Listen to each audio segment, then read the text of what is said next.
आसाम में था, वहाँ पे मैंने लोकल से बातचीत की। उन्होंने कहा कि जो जेन्युइनली इलीगल है, जो असल में बांग्लादेश से आया है, उसने कुछ ना कुछ साम दाम दंड भेद करके अपना पासपोर्ट, अपना राशन कार्ड, अपना आधार कुछ ना कुछ करके बनवा लिया है। कई ऐसे लोग जो कि असल में हिंदुस्तानी हैं लेकिन चूंकि गरीब हैं, उन्होंने बॉर्डर नहीं किया, उनके पास दस्तावेज नहीं थी, वो अब ठोकरे खा रहे हैं। और यहाँ पे भी दिल्ली में, ईस्ट दिल्ली में, बाकी जगह पे जो बांग्लादेश से महिलाएं आती हैं, काम करती हैं, सिंदूर लगा के घूमती हैं, साथ ही साथ वो चूड़ियाँ पहनती हैं, काम करती हैं, वो कैसे प्रूफ करोगे कि इनमें जेन्युइनली हिंदू कौन है, मुसलमान कौन है? देखिए ऐसा है, ये सारी चिंता आप सरकार पे छोड़ दो, हम कर लेंगे। सर कहाँ, एक सेकंड, आप मेरी बात सुन लीजिए ना, मेरी बात सुन लीजिए। मैं आज देश की जनता के सामने आपके माध्यम से दो ही सवाल रखना चाहता हूं।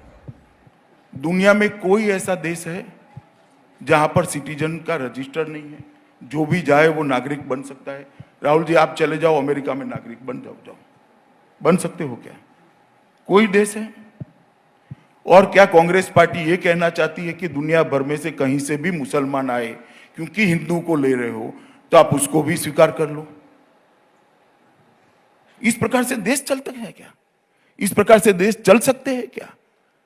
कभी नहीं चल सकते। और हमने कोई भेदभाव नहीं करा। पर अमित शाह, ये भारत का कमिटमेंट था। जब बंटवारा हुआ, वहां जो हिंदू भाई रह गए, सिख भाई रह गए, सारे वहां की माइनॉरिटी रह गई है। अगर वो देश में वो रहना नहीं चाहते हैं तो इनको ये देश स्वीकार करेगा। ये देश की पार्लियामेंट का कमिटमेंट है, देश का गवर्नर जनरल का कमिटमेंट है, इस देश के प्रधानमंत्री का कमिटमेंट है, और सबसे ऊपर महात्मा गांधी का कमिटमेंट है, जिसको देश में सबने मानना चाहिए।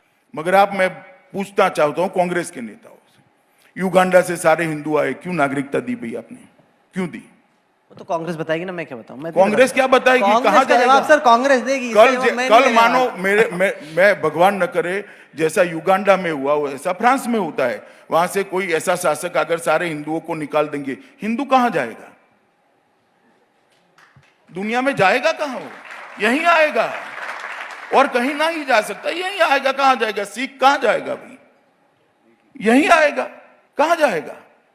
अगर अफ्रीका से सबको निकाल दिया तो यहीं आए, तो और हमने स्वीकारना चाहिए। और मैं आपको बताता हूं, ये आप सारे फैसले कुछ भूल गए हो आप, मैं आपको याद करा देता हूं। इसमें ट्रिपल तलाक भी जोड़ दो। ये सारे फैसले जिस पर विवाद हो रहा है, मैं आज सारे के फैसलों के बारे में देश की जनता से बात करना, एक एक फैसले की तह में जाना चाहिए, कुछ भी बोलने के पहले, कुछ भी करने के पहले। ट्रिपल तलाक का फैसला भारत की सरकार ने किया, ये सुप्रीम कोर्ट का जजमेंट था, हम मानेंगे या नहीं मानेंगे? देश किस प्रकार से? तो आप कांग्रेस को पहले पूछा आज क्या कि ट्रिपल तलाक का विरोध क्यों नहीं किया? आपको पूछना चाहिए था भाई। सर सरकार में आप बैठे नहीं, मुझे मालूम है कि आजकल नहीं सर, एक मिनट आप मुझे, मैं आपको एक एक फैसले का जस्टिफिकेशन बताता हूं भैया। ट्रिपल तलाक का सुप्रीम कोर्ट का जजमेंट था, जिसका हमने इंप्लीमेंटेशन किया, और विपक्षी पार्टी इसको भी मुस्लिम तुष्टीकरण का एक्ट मानती है कि वोट बैंक की पॉलिटिक्स होती है। तो सुप्रीम कोर्ट क्या वोट बैंक की पॉलिटिक्स कर रही है?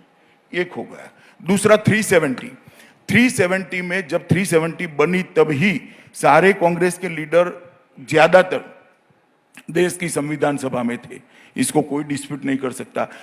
उसको टेम्पररी रखा गया। क्यों टेम्पररी रखा? परमानेंट कर देते तो हटाने का सवाल ही नहीं आता।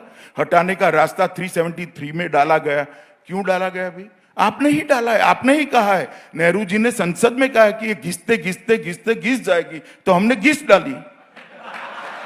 इसमें हमने क्या नया किया भाई? आपने ही कहा था कि ये टेम्पररी है। उसके एक मिनट, उसके बाद में अयोध्या में 1994 में कांग्रेस पार्टी एक्ट लेकर आई। एक्ट क्या था? सुप्रीम कोर्ट का जजमेंट जिसके पक्ष में आएगा, हिंदुओं के पक्ष में आएगा तो भूमि हिंदुओं को दे दी जाएगी, मुसलमानों के पक्ष में आएगा तो मुसलमानों को दे दी जाएगी। हमने कोर्ट के जजमेंट की राह देखी, कोई कानून हाथ में नहीं दिया। 5 जजों की बेंच बनी, एक वर्तमान मुख्य न्यायाधीश और 3 बनने वाले मुख्य न्यायाधीश उसमें बैठे, एक मुस्लिम सज्जन भी इसके अंदर न्यायमूर्ति थे। इन सब ने यूनानिमस फैसला कर ये भूमि हिंदुओं को दे दी। अब कांग्रेस के एक्ट का मैं पालन कर रहा हूं तो भी भाई मैं कम्युनल हो गया, तो आपने एक्ट क्यों बनाया है ऐसा? अब सुनो।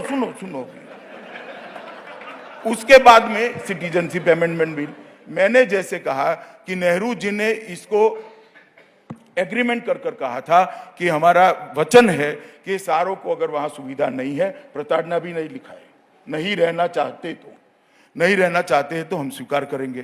कांग्रेस ने बहुत सारे लोगों को ये कहा कि हम स्वीकार करेंगे, हमने स्वीकार कर लिया। उन्होंने कहा तब वो कम्युनल नहीं हुए, हम कह रहे तो हम कम्युनल हो गए। उसके बाद में एनआरसी का कंसेप्ट राजीव गांधी लेकर आए और आज श्रीमती सोनिया गांधी विरोध कर रही। राजीव गांधी लेकर आए तो सेक्युलर था, अब वो जब करते हैं तब वो सेक्युलर है। मैं उनकी बनाई हुई व्यवस्था का इंप्लीमेंटेशन कर रहा हूं तो मैं कम्युनल हूं। मेरी तो समझ में नहीं आया कि हम करें तो क्या करें। अमित शाह जी, ऐसा लग रहा है कि जब से आप गृह मंत्री बने हैं, आप बड़ी जल्दी में बड़े बड़े फैसले आप एक के बाद एक ले रहे हैं। क्या ये हकीकत है? क्योंकि होम मिनिस्टर बने आपको 6 ही महीने हुए हैं, इतने बड़े बड़े फैसले आपने ले लिए। कहां जल्दी करे भैया, कहां जल्दी करे? 70 साल हो गए, 70 साल हो गए जी, कहां जल्दी करा? 70 साल चले गए, जल्दी क्या करा? हम तो 1950 से कहते थे हम 370 को हटा देंगे। जब से मसला खड़ा हुआ कहते थे राम मंदिर वही बनना चाहिए, तब से कहते थे ट्रिपल तलाक नहीं होना चाहिए, तब से कहते थे कि सिटीजनशिप अमेंडमेंट एक्ट आना चाहिए, और तब से एनआरसी की भी बात कर रहे थे। जब से आसाम अकॉर्ड हुआ कि भाई आसाम का मसला नहीं है, देश भर में स्प्रेड कर गए, पूरे देश का करना चाहिए। हम तो तब से कहते, कहां हमने जल्दबाजी की। और फॉर योर इंफॉर्मेशन, अभी कोई चुनाव नहीं।